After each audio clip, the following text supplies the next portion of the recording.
Hallo, ek is Rupert Koopman. Ek is 'n onafhanklike botaniese konsultant en ek werk al ook vir taamlike lang tyd met die bedryf en beheer van medisinale plante in die fynbosstreek.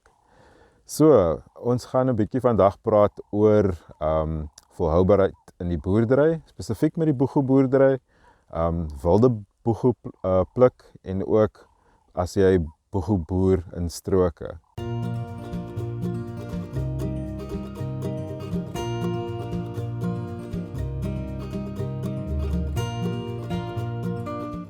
Wanneer ons praat van volhoubaarheid, beteken dit hoe ons kyk hoe ons werk met die omgewing en boerdery. Die konsep beteken eintlik ons bedryf die grond en die boerdery in 'n manier dat ons dit nog in die toekoms kan doen.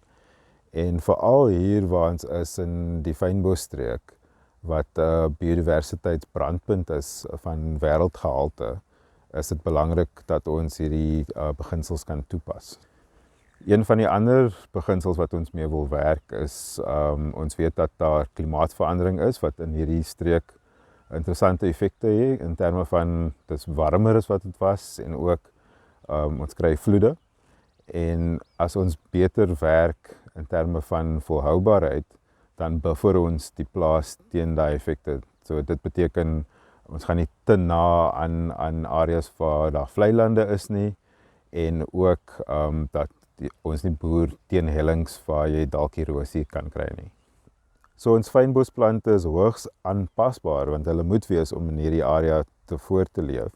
Maar die probleem is met klimaatsverandering is dat die aanpasbaarheid nie vinnig genoeg is om tred te hou met as goed droër raak nie. Dit beteken dat ons nou moet kyk in die toekoms om seker te maak dat waar ons areas vestig vir boerdery, dat dit gebuffer is. So ons moet nie al die water gebruik nie en nie al die beskikbare grond skoonmaak nie, want ons weet nie in toekoms of daai area nog gepas gaan wees nie.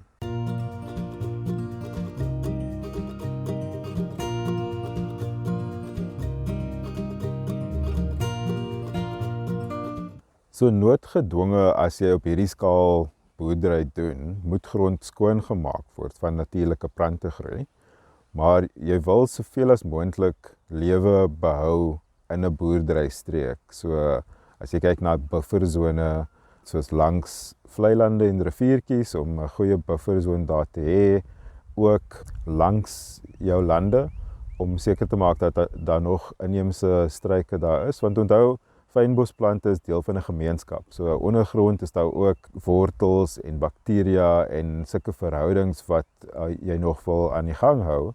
En hoe jy dit help behou is om natuurlike veld naby te behou.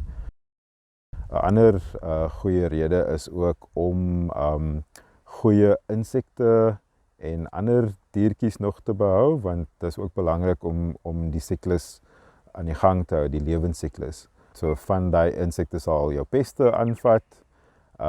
Jy sal ook bestuiving kry, want onthou is nie net die heuningby wat jou plante gaan bestuif nie, daar's 'n klomp voëls en ander diertjies wat belangrik is om daai skakels van die lewe in die gang te hou. Onder andere praat ons van goeie waterverbruik en ook hoe om goed te werk met bemesting en ook onkruiddoder en basies ook om dit of te vermy of baie minder te gebruik. En ook hoe ons met grond werk om lewe in die grond te hou en ook om erosie te teenkom. So op hierdie plaas waar ons nou staan, kan julle sien daar is besproeiingspype, maar dis nie altyd nodig nie. So hier doen hulle dit want hulle het 'n spesiale manier van boegoe verbou, maar in die algemeen meeste boegoelande is sonder besproeiing en as jy dit nou die regte tyd van die jaar jou saailinge plant, so dis in die winter en die vroeë lente, dan kry hulle genoeg reën om hulle self te kan vestig om deur die somer te dra.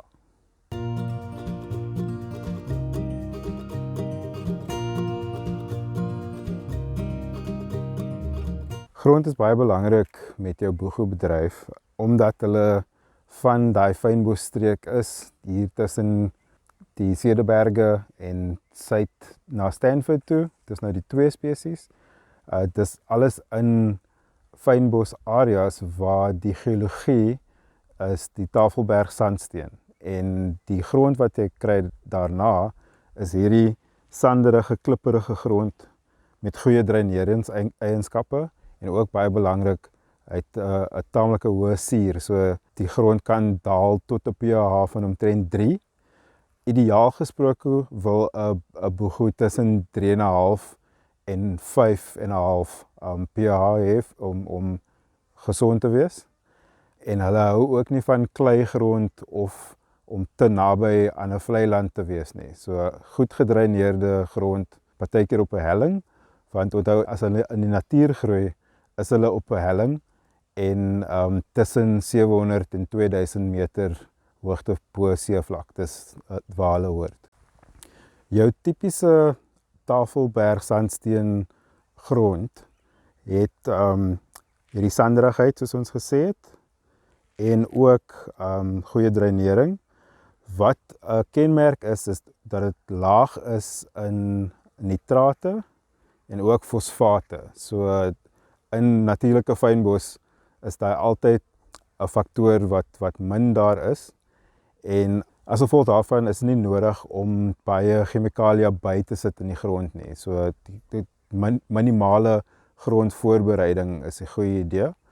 Wanneer jy hulle wil plant, die kruinksaailinge is basies nou in die winter of die vroeë lente, sodat hulle nog water kan kry van die reën af en gevestig kan wees teen die tyd dat die somer begin.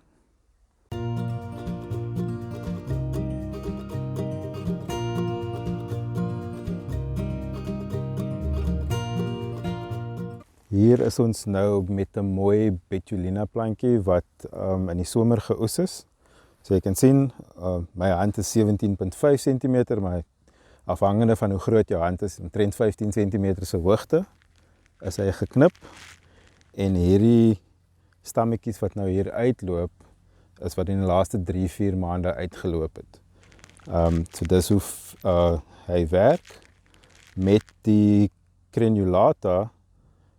Omdat hy terugkom van saad af, wil jy hom baie meer langwerpig sny sodat hy nog takke het en stamme wat opkom. Met betulina kan jy hom so stomp sny. Okay, ons is hier met ons betulina. En onthou handhoogte omtrent.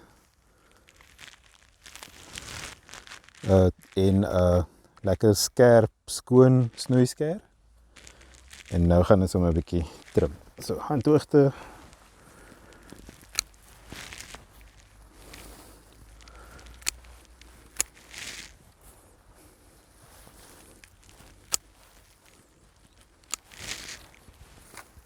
As dit prakties is, kan jy ook 'n sekel gebruik.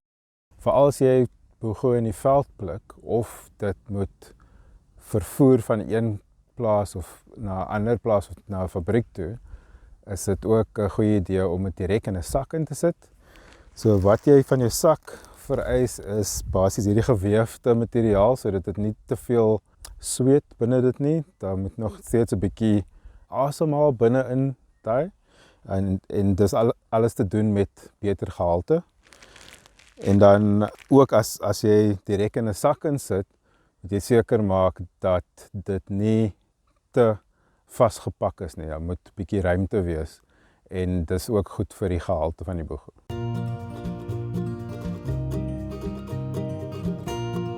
Dit is belangrik om te dink oor wildgeoeste materiaal teenoor die wat gekweek is, want daar is eintlik nie genoeg materiaal vir markdoeleindes in die wild nie en is moeilik om dit volhoubaar te aanhou gebruik. Dis meestal omdat ons net baie meer mense is en as ook minder veld is wat daar was. So dit is dalk moontlik om van jou oes uit die natuur te kry, maar dan moet dit baie mooi gemoniteer wees en jy moet seker wees dat jy nie 'n groot skaalse impak het op die natuurlike populasies nie. Dit is ook belangrik om daai natuurlike populasies in 'n goeie kondisie te hou, want dis waar ons genetiese materiaal vandaan gaan kom om seker te maak dat jou gekweekte materiaal gesond is en nog divers bly.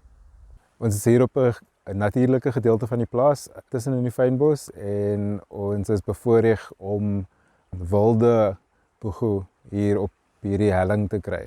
So kom saam en ons gaan kyk hoe lyk die plante as hulle in die natuur voorkom. Hier het ons nou 'n mooi voorbeeld van 'n Petulina bossie. Hy was nie vir lang tyd geoes nie. So nou is dit 'n goeie geleentheid om in te kom en basies wat jy wil doen is taamlik laag af. Onthou hy gaan weer uitloop, maar jy gaan hom nie so swaar snoei soos wat jy 'n gekweekte plant in die lande gaan snoei nie.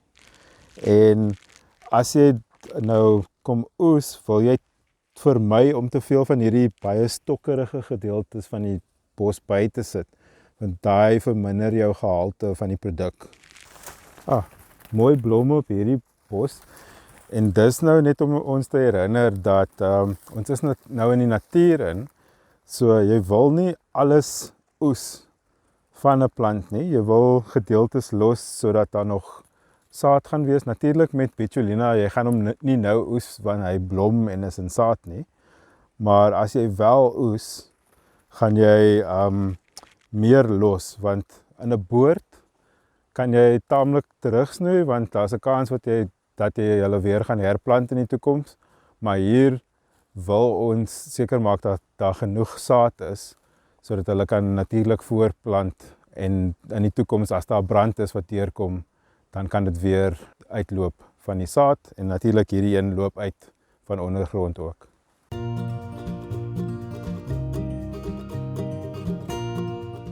Jy wil seker maak dat jy nie oes wanneer hulle nou in hulle voorplantingsstadium is nie. Jy wil minder van die bos vat as wat jy sou doen in 'n landery. En baie belangrik, kommunikeer met ander mense wat ook in die area oes, want jy wil nie te veel teruggaan na dieselfde populasie toe nie, want as jy te veel oes, dan maak jy die plante ook swak. Met tyd sal jy jou area leer ken en hou maar oog op die plante se kondisie. Partykeer met droogte of as hulle te hard geoes is, sal jy sien hulle groei 'n bietjie eil uit en dan is dit 'n goeie idee om dit maar oor te slaan en te rus tot die plante weer meer gesond lyk.